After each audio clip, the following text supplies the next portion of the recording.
Normally, what my goal is to go live on Facebook, and so when you go to the Facebook page or the Canvas page for this, there will be a link to the Facebook page, and it's a public Facebook page, right? But I do think you do have to have a Facebook account, and to interact with the Facebook page. To interact with the Facebook page, you'll have to have a Facebook account to comment and stuff like that. And so it would be good if you're not on Facebook. But that's not the worst. I'm going to have you on Twitter and everything by the end of the semester. You are going to be so connected, and your Twitter will be tied to your Facebook and everything like that. So this is, I'm recording right now for sure. This is COM 211, I think is the official number. Mass-mediated communication, and there's supposed to be a few people in the room, but there's just two. But that's okay, because it's a hybrid class, so anytime anybody doesn't want to go to class, they don't have to. The classes, for the most part, are going to be workshops. So at this point, actually both of you, because the cross-cultural I'm doing is basically the same format I used for the interpersonal, so you'll have seen all of my teaching styles, lecture and group presentations, and now we're going to do this as a workshop.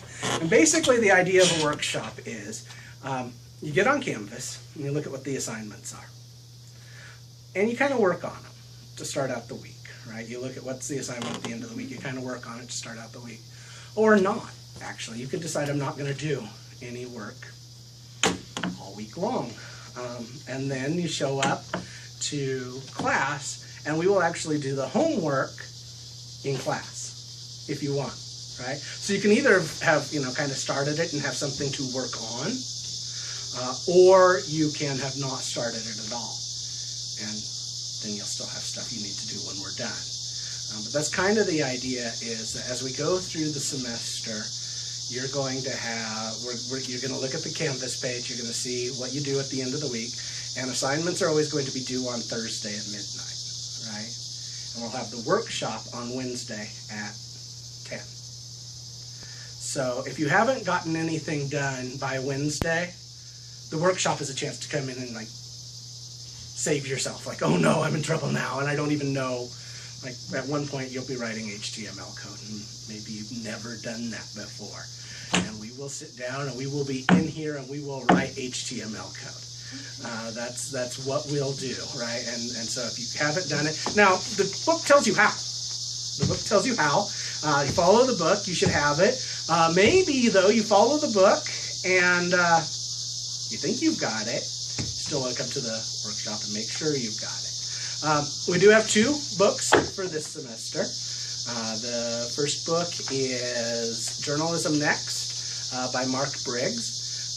This takes a contemporary mass media approach to journalism. It looks at journalism the way that it is now. Journalism, even when I was in college, journalism was newspapers, radio, and television. And even through most of graduate school, newspapers, everybody was talking about the decline of the paper, and we'll probably talk at some point during the semester about the decline of the paper. But the paper's been declining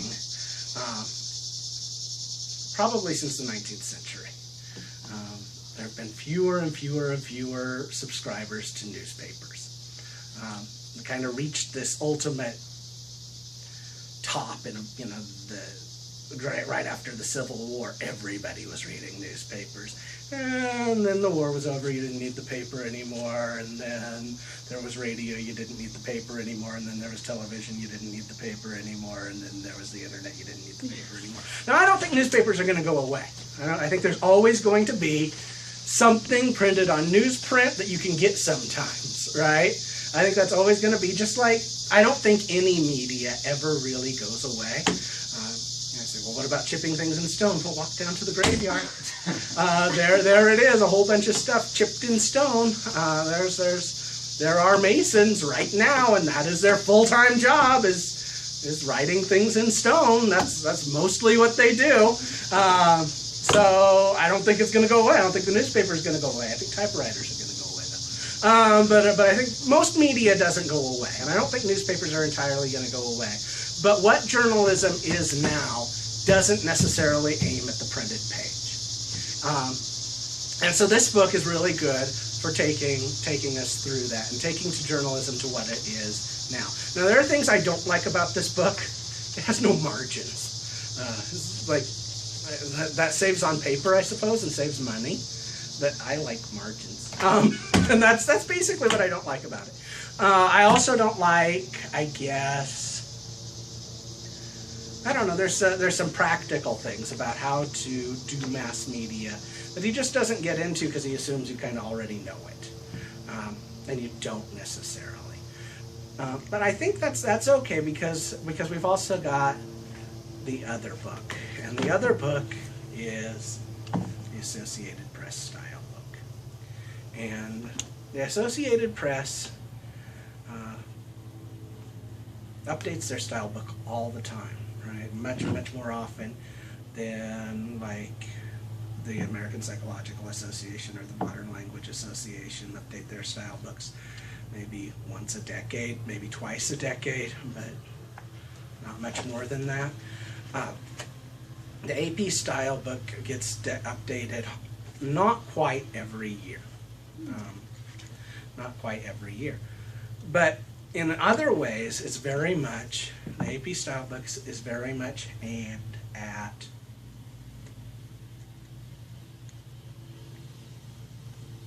classic journalism, the way that it's been done for 150 years. Right? That's the Associated Press came into existence along with the Telegraph. So it's been a few minutes. Came into existence along with the Telegraph, where we could start to share news stories nationwide, which is really where the national press, where you could have national. I mean, before the newspapers, they might carry a story from another country, but the way to do that. Sometimes you'll hear it still, and we'll read about this actually later on in the semester, because there's also some outside readings. There's some web-based readings that just go to this website and download this or download this. So you'll see it every now and then. You hear somebody called an international correspondent or a national correspondent or correspondent to the White House. Well, normally when we use the word correspondent, it means somebody who wrote a letter, right? So older than the wires, there were newspapers, and they were people who would write a letter to a newspaper, and that's when you'd get the story. Would be the amount of time somebody could put a letter on a ship and take it across the Atlantic Ocean. Usually, we didn't care what was going on in Japan or China, but across the Atlantic Ocean, and then they would open the letter, they would read it, and then they would base their news stories based on what they were getting from the correspondents who wrote a letter. And that was even true within the United States. You would write a letter. You would correspond and use the postal system before the Telegraph. But the Associated Press came into existence pretty quickly after the Telegraph, and so they're looking at a style of journalism that's very classical and very strong. So I think between these two books, you really get an idea of what mass-mediated communication in the 21st century is, because it's both. It's the classical and it's the web. This is going to be our primary text, though, and you just go through it. We're going to probably go through everything. And the very first chapter is we are all web workers now, because it's true. It's true. We are all web workers. Everything that's published in hard copy is also published on the web. Everything that's written, and so we are all web workers now. And so you're going to go through this. You're going to learn things. You're going to learn how to write in HTML. We're going to have one assignment where you are going to create a web page. You don't necessarily have to publish it. on the web, but you're going to create a web page and you're going to write that in code.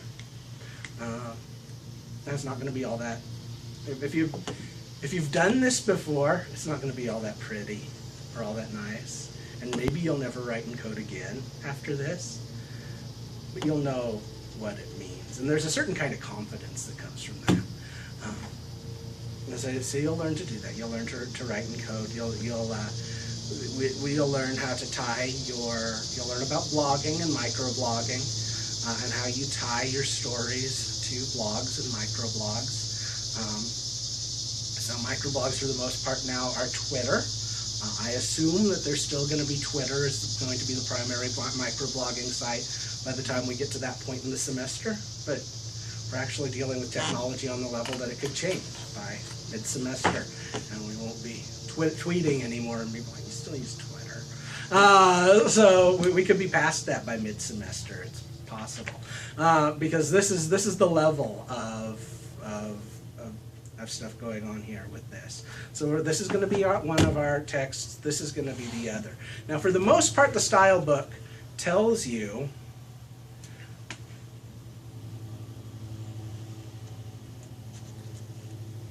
how to spell no-low contender, right? It tells you little things like how to use grammar, where to put commas and stuff like that. But the AP style book also includes some other things. And actually, one of your first readings will be from the AP style book, and it'll be on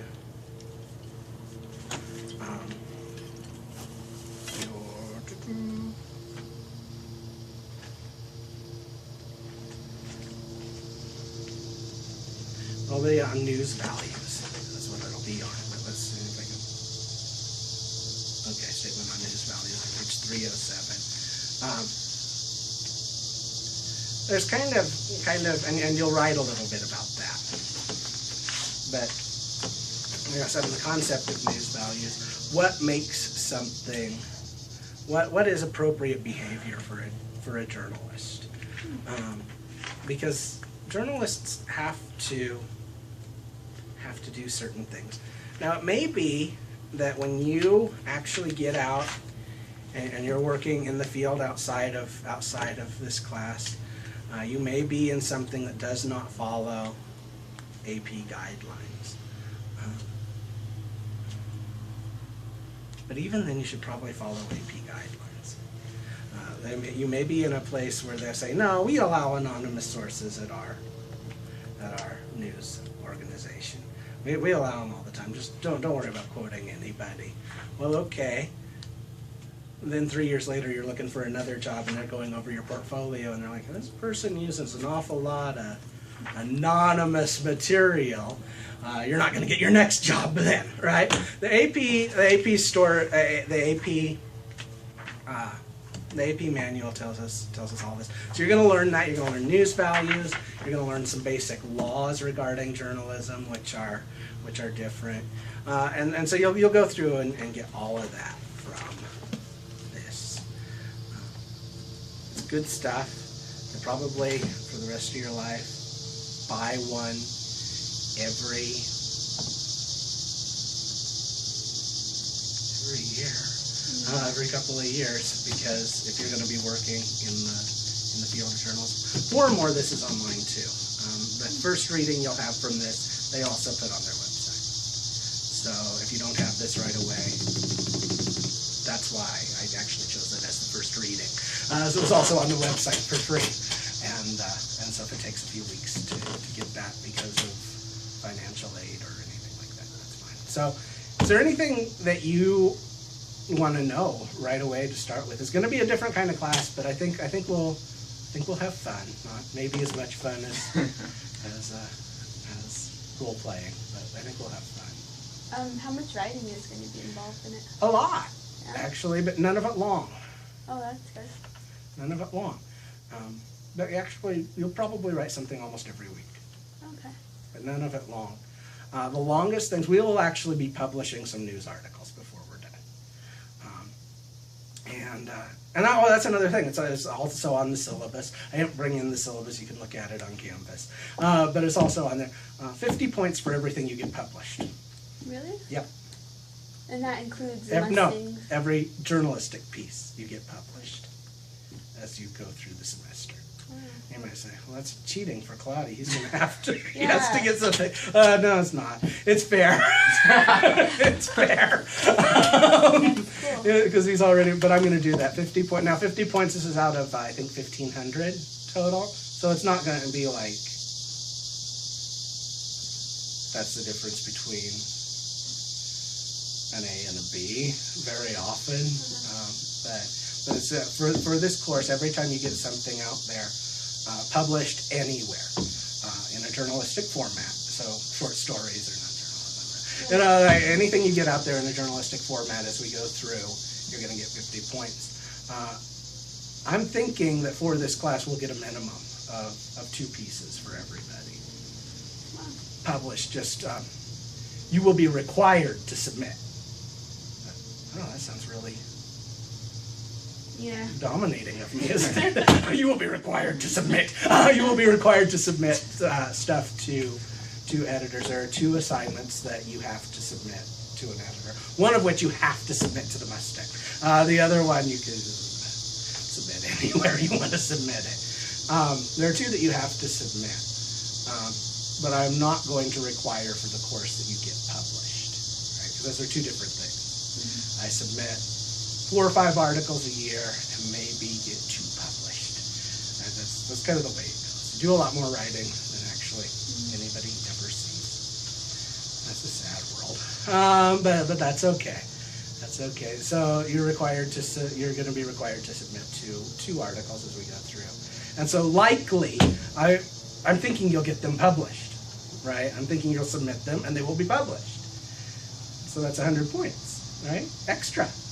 But if not, you're not in trouble. And if you submit 4 or 5 articles as you go through the semester to various, we've got here in town, we've got the Mustang, of course, on campus. We've got Desert Exposure, which does a lot of stuff that's really not journalism, but they accept a lot of journalistic articles too. We've got the Sun Times, which takes articles freelance. And we've got the Silver City Daily Press, which takes articles freelance. So that's just here in town. And if you move beyond, like going to the Dimming Headlight, I don't know what their policies are or anything like that. But you can, and some of those will pay you. They'll give you money. So you get 50 points and money. So that would be nice. That would be nice. But my goal is for sure to have 2 that you've submitted. But you can certainly do way more than that, and everything that ends up in print before the end of the semester is 50 points per article. Even if they published a paragraph, because actually we'll be talking about that later. Sometimes you write a 3-page article, and they publish a paragraph of it. That's the way it works. We'll talk about that when broadcast. You're right. This is the way you write journalism. You write your lead, your backup, your details, your background. And they may just publish your lead. They may just publish your lead and backup. They may just publish your lead, backup, and details. And they may just publish the whole thing. And that is acceptable. And you say thank you for publishing, not why did you leave my stuff out? That's the way it works. That's the way it works in journalism. A lot of times partial stories are written. And that's a reverse pyramid structure. We'll actually spend a whole week learning reverse pyramid. But that's it, really, in a nutshell. So, anything else? I'm kind of, today that's really all I'm doing. Look at the Canvas page, of course. And both of the books are in the bookstore? I hope so. I didn't look today. I'll go look today. But I hope so. If they're not, I know they're on Amazon. Right. But I think so. They're supposed to be. They're supposed to be. So, they're supposed to be in the bookstore. But I have no control over the bookstore whatsoever.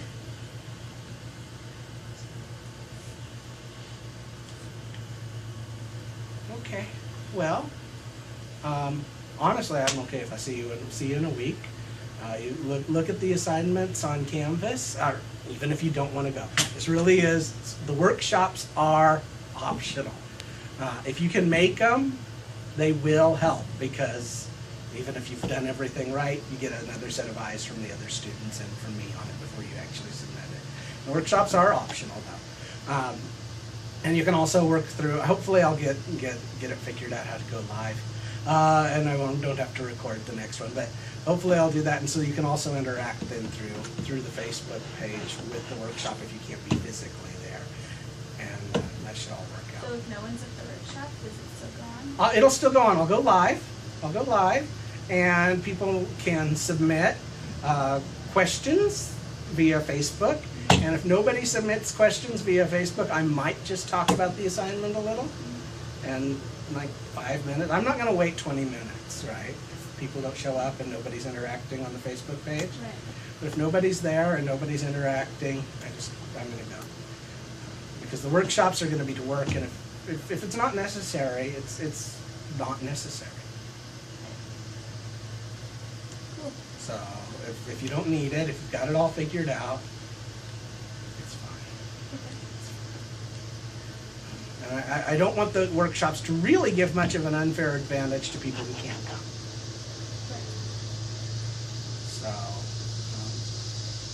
So I want it to be something we will interact through the Facebook site, we'll interact through Canvas, we'll interact in other ways, which is why this 3-hour class only meets for 1 hour a week. So, okay. Well, I basically got it. This is glad to see you again, and it also lets me know what we're going to do in this way. I'll do communication and thought. Is that the entirety of the minor? Yeah, you're close to done. Yeah. You're close to done, and in fact, I'll probably be doing contract with Claudia for a number of those, because he wants to graduate in the spring. Yeah, he wants to graduate in the spring. If you want to finish the minor with contract too, we can just go ahead and finish it. I would like to finish the minor. So we can probably do that, because I think you only need communication, thought, and persuasion, right? Mm-hmm. So if I did a contract minor with persuasion, or a contract class with persuasion, just the two of you, yeah, we'd both be done. Wow. That's awesome. We'd both be done, but I have to do interpersonal with Claudia. You didn't take it. Right. But yeah, I could do that. And I just put communication and thought on there. I'll probably do that, because that's also the philosophy minor includes communication and thought, so we might have philosophy students in the class. Cool. We might get a few who we've never seen before. That'd be fun. But yeah, it's gonna be. I'm actually gonna even reduce the minor smaller than that by the end of the year, I think. So that's technically 22 hours, and a minor can be 15. Oh, yeah. And I think there are people who are not taking the minor because they're 22. 22 hours? Even though one of them's public speaking, which everybody has to take anyway. I don't want to do it, so I think that might be an inhibition for a few people. So some of those that are ands might be ors. Right. Cool. Yeah, that's the whole thing. You guys are basically done. Awesome. That just frees up Probably. time to work in my major. I'd like to That'd be graduate cool. early. Well, maybe you can graduate. It wouldn't be terribly early, No. right? Because I remember you from a while ago, right? It was Yeah. more than 2 years ago. Yeah, when 2 years What are you exactly technically, a though. sophomore? I'm a junior. Oh. I've been here though since I was in high Did school. you? Okay. So it would be nice to leave. Yeah. I'll offer communication and thought, and if you two just do persuasion as an independent study, and then Claudia does persuasion and IPC, that's 3 communication classes.